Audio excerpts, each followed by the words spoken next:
ఉంటది. కర్రీ పంది పవన్ కళ్యాణ్ గారి కోసం బ్యాడ్ గా మాట్లాడుతుంది. డైలీ ఇంకా రోడ్ల మీద పండుకోవడం, కూర్చోవడం, పవన్ కళ్యాణ్ గారిని తిట్టడమే. పవన్ కళ్యాణ్ గారు ఇలాగే కృష్ణకాంత్ గారికి వస్తే ఒక 1,00,000 మంది వస్తారు.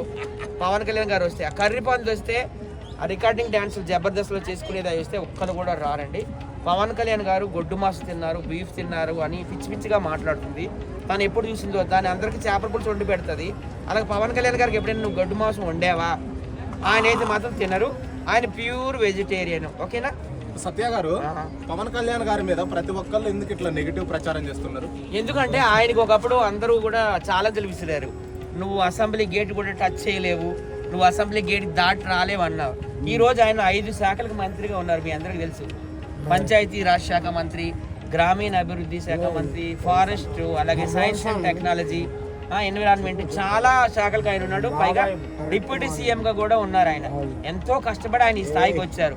సో ఆయన ఎవరిని విమర్శించరు. ఎక్కడే విపత్తులు వచ్చినా కానీ ఆయనకి ఆర్థిక సహాయం చేయడం తప్ప ఏమీ లేదు. కానీ ఈ కర్రీ పంది రోడ్ల మీదకి వచ్చి పిచ్చి పిచ్చిగా పవన్ కళ్యాణ్ గారిని తిట్టడమే పనిగా పెట్టుకుంది. చాలా రాంగ్. అంటే కేవలం పాపులారిటీ కోసమే పవన్ కళ్యాణ్ గారిని తిడుతున్నారా? వేరే ఉద్దేశం ఏమైనా ఉందా? ఆమె ఒక వైరల్ లెగ్గు. ఇంతకుముందు ఒక పార్టీలోకి వెళ్ళింది, ఆ ముఖ్యమంత్రికి అనుకుంటూ కానీ గాలిలో కలిసిపోయారు. తర్వాత ఇంకో పార్టీలో అడుగుపెట్టింది, ఆ పార్టీ అధినేత జైలుకి వెళ్ళిపోయినారు. తర్వాత చంద్రబాబు నాయుడు గారి పార్టీలో ఉంది, ఆయనకి అలిపిరిడ్ లో బాంబులు పేల్చేశారు. అది ఎక్కడుంటే అక్కడ ఐరన్ లెగ్గు. పేరు చెప్పండి, ఇంకా సెప్టిక్ ట్యాంక్ పేరు. దయచేసి పవన్ కళ్యాణ్కి అందరూ సపోర్ట్ చేయండి. ఎందుకంటే ఇది భారతదేశం, హిందూ దేశం. ఆయన సనాతన ధర్మం కోసం చాలా తక్కువ మంది పోరాటం చేస్తున్నారు. అందులో నరేంద్ర మోడీ గారు, యూపీ సీఎం ఆదిత్య యోగినాథ్ గారు, పవన్ కళ్యాణ్ గారు, చంద్రబాబు నాయుడు గారు, ఇలా కొంతమంది ఉన్నారు. కాబట్టి మనం అందరం హిందువులు కాబట్టి ఖచ్చితంగా పవన్ కళ్యాణ్ గారు సపోర్ట్ చేయాలని నేనైతే కోరుతున్నాను. హిందువులు అందరూ కాకుండా వేరే మతస్థులు కూడా ఉన్నారా? అందరికీ సపోర్ట్ చేయాలని కోరుకుంటున్నారు, కేవలం హిందువులు మాత్రమే సపోర్ట్ చేయాలని కోరుకుంటున్నారు? ఇప్పుడు ఈ మధ్య కాలంలో ఎక్కువగా హిందువుల మీదే దాడులు జరుగుతున్నాయి. హిందూ టెంపుల్స్ అన్ని కూడా కొట్టేస్తున్నారు. హిందూ సినిమాలు మన చూడ అఖండ 2 మీద ఎలాగ విష ప్రచారం చేశారు, అలాగే హిందూ దేవుళ్ళ కోసం కూడా మాట్లాడుతున్నారు.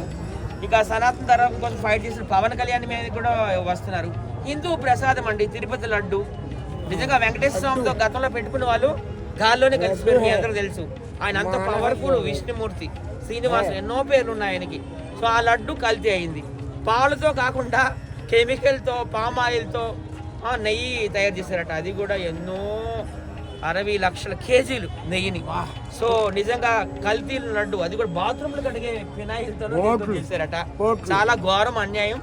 ఈ కర్రీ పంది రోడ్డు మీద కూర్చొని ఏ కల్తీ జరగలేదంటుంది. ఓ కర్రీ పంది, నువ్వు చదువుకున్నావో లేదో మాకు తెలియదు. సిబిఐ వాళ్ళే సాక్షాత్తు రిపోర్ట్ ఇచ్చారు. సిట్ వాళ్ళే, ఎస్ఐటి సిట్, ఓకే, వాళ్ళు కూడా రిపోర్ట్ ఇచ్చారు. అది పాలతో చేసిన నెయ్యి కాదు, అది ఒక పామ్ ఆయిల్తో, కెమికల్తో చేసిన నెయ్యి అని అన్నారు. సాక్షాత్తు టీటీడీ చైర్మన్గా వర్క్ చేసిన వైవి సుబ్బారెడ్డి గారు కూడా ఆ విషయం ఒప్పుకున్నారు.